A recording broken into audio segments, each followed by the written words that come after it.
السلام عليكم ورحمة الله تعالى وبركاته. اليوم جيناكم في فيديو جديد ان شاء الله غندويو فيه. خويا حسام كان تريني هذا مدة دابا، والثقل ديالي تابت، ما تنقدرش نزيد الثقل، يعني الثقل ديالي زاكي، مع العلم ان داك الثقل نقدر نضرب بيه حتى 10 ديال لي ريبيتيسيون، حتى 10 ديال الضربات. شنو هو الحل؟ واش لازم الثقل غادي يكون واحد التغيير في الكتلة العضلية ديالي؟ وشنا هو الفرق ما بين الثقل والخف؟ واشنو هو الثقل؟ قلنا ما بين، وشنو الفرق ما بين الثقل والخف، وكيفاش نزيد الثقل؟ لقيتوني تنتعكل، فانا ما كاتب حتى حاجه، وانما هي افكار تاتي. اولا نبداو الفرق ما بين الثقل والخف. الثقل كيساهم في افراز ديال مجموعه من الهرمونات، من اهمها الهرمون الذكوري اللي هو التستوستيرون والدوبامين، اللي تيخليك تشعر بواحد السعاده في ديك اللحظه، باش نكونوا فاهمين. زائد هرمون التستوستيرون اللي تينتج لينا وكيساهم في البناء العضلي من جهه. التمزق ديال مجموعه من الالياف واستهلاك مجموعه من الطاقه ديال الجسم. فاش نقولوا تمزق الياف تنقولوا بناء عضلي، تنقولوا ضخامه. فاش نقولوا استنزاف ديال الطاقه، فهنا نقول اننا قد وصلنا الى الفشل العضلي. الا قلنا الخدمه بالخف، شنو هو الخف؟ شنو الفرق؟ الخوف هو كيمنحنا لياقة بدنية تيخلي لنا الجسم ديالنا ثابت، ما تيتغيرش. بحال مثلا ماشي ما تيتغيرش، وانما الجسم ديالك كتوصل لواحد النيفو، العضل ديالك كتأقلم مع داك الثقل، ما كتبقاش عطاك واحد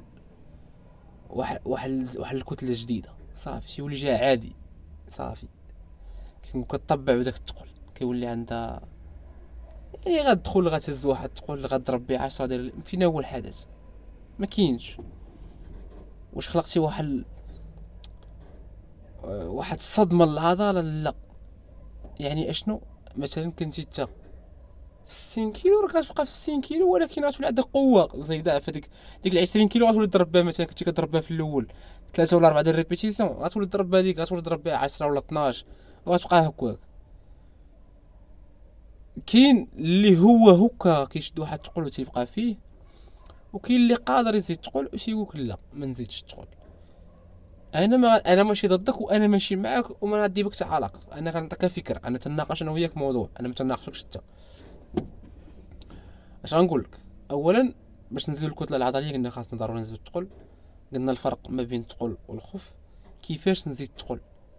اولا مني انا غندوي على تجربتي الشخصيه، و فاش غندوي على تجربتي الشخصيه وبدون الان بلا ما نستغل نصيغو في كنقولوا كيقولوا لا. اعوذ بالله ما قولش. انا الحمد لله حققت ارقام لا باس بها في الثقل، والحمد لله والشكر لله. ولئن شكرتم لازيدنكم ولئن كفرتم ان عذابي لشديد. آه غنصحك ان كل ثقل غادي تدخله جديد، يعني كل مره غادي تضرب واحد الثقل، الا والثقل الموالي هو هدف صافي. كنت كنضرب بال10 كيلو، وليت كنضرب 12 ونص. يعني 10 كيلو راه حققت بها رقم انني كنضرب 10 ديال لي ريبيتيسيون. 12 ونص غندخلها اول نهار غتدخل عندي، راه ولات عندي 13 ولا 15 اللي كاينه. مثلا حنا عندنا في لاصال ال10 12 ونص ل 15، ضربت بال10 ساليت ال10 دخلت ل 12 ونص ل 15 ولات هدف صافي. 12 ونص ضربت بها ولا دخلت، ملي تدخل تولي 15. غير كنحكم 12 ونص تنولي نضرب بها واحد 3 ولا 4 ديال ريبيتيسيون 15، وغيوقف ورايا واحد. مثلا في البنش في الارتير في الصدر. يعني واش فهمتي شنو نوصل؟ مثلا في البنش بريز انا تنضرب مثلا 20 كيلو، تنضرب بها واحد 8 ولا كنطلع ل 70 ولا 80. انا تنزيد مثلا ب 10 كيلو في الاول كنت ب 10 كيلو. دابا الوزن غادي تزاد، كتولي تزاد بشويه بشويه حيت كتولي صعوبه في انك تحكم الثقل. يعني في ال 100 كيلو ما بين ال 100 وال 200 كنت كنزيد 10 كيلو، ولكن ملي وليتي كتلعب ما بين ال 200 وال 260 تيولي الثقل اي حاجه كتزيدها كتبان، كتخلي اللمسه، كتحس بهذاك الثقل اللي تزاد.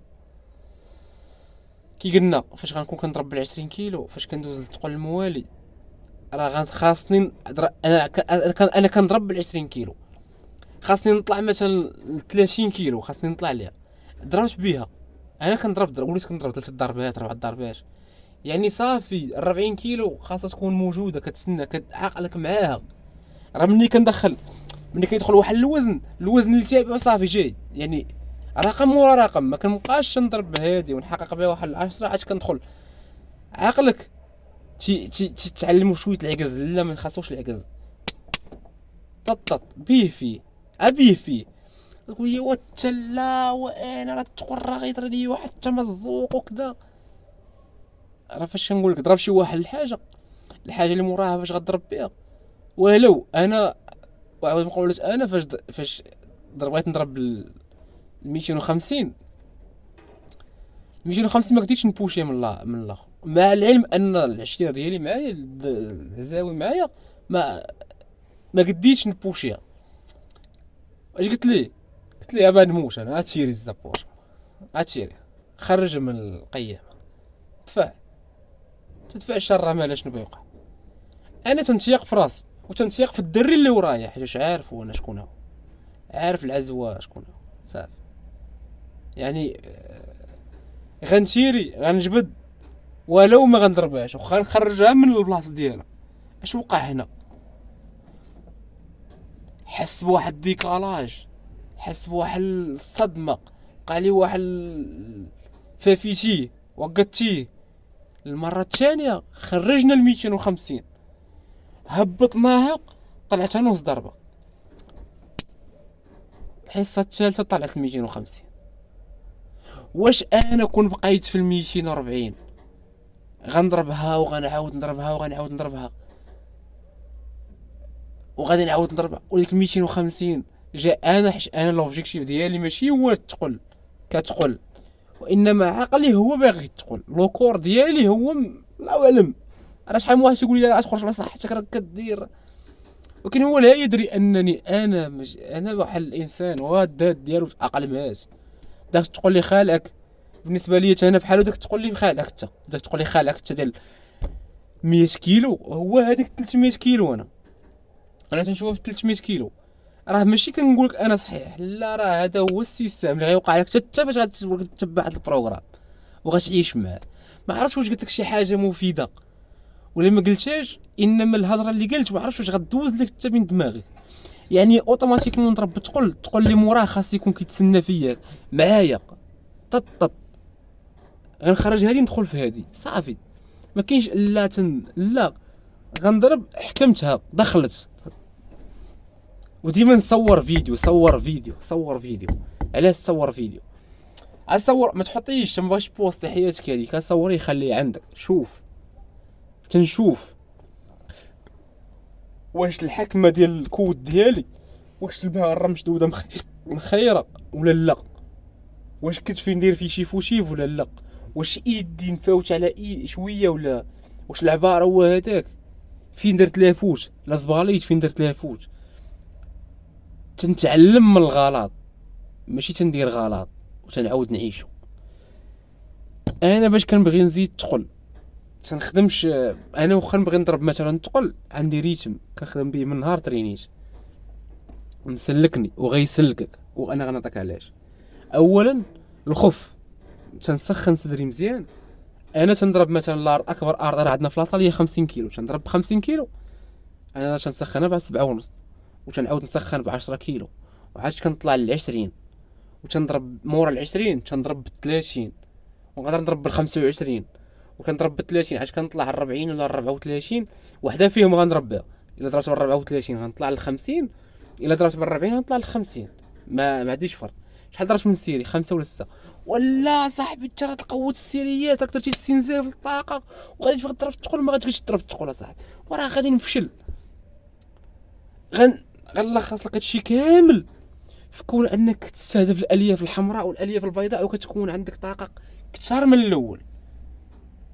وكنستافد من السيونس ديالي، من الحصه ديالي دوري الكاميرا، تنستافد من السيونس ديالي كامله.